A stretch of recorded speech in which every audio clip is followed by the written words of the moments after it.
That night, I finished a busy day at a city cafe and drove back to my home in the suburbs. This solitary night journey was supposed to be routine, but that night, everything seemed unusually off.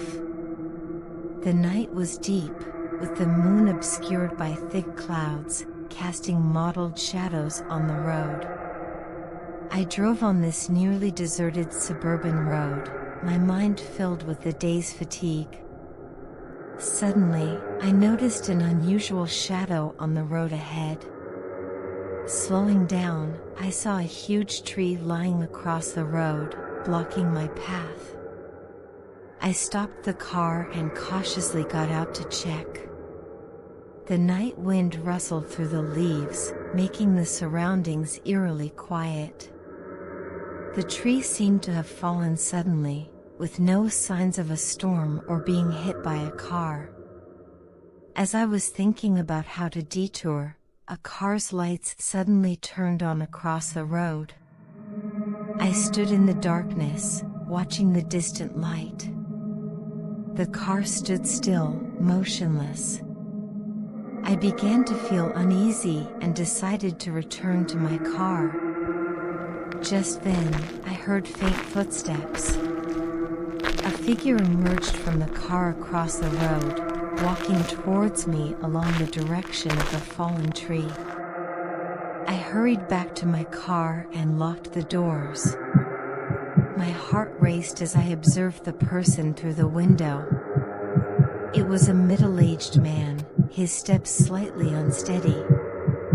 His eyes were empty, his face expressionless.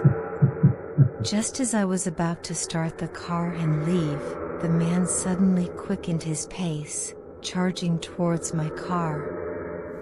I started the vehicle in terror, but the man was already at the front of the car, banging violently on the window.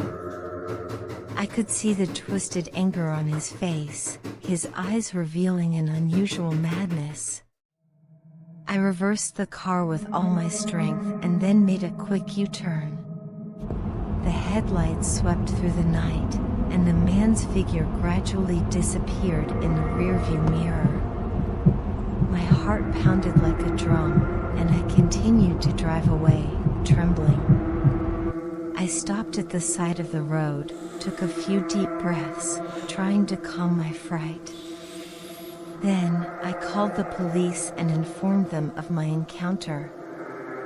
But when the police arrived, the road had returned to its usual quiet, with no other clues except for the fallen tree. Since that night, I have never taken that road home again. The fear of that night often lingers in my mind, reminding me that in the dark, there is always an unpredictable unknown.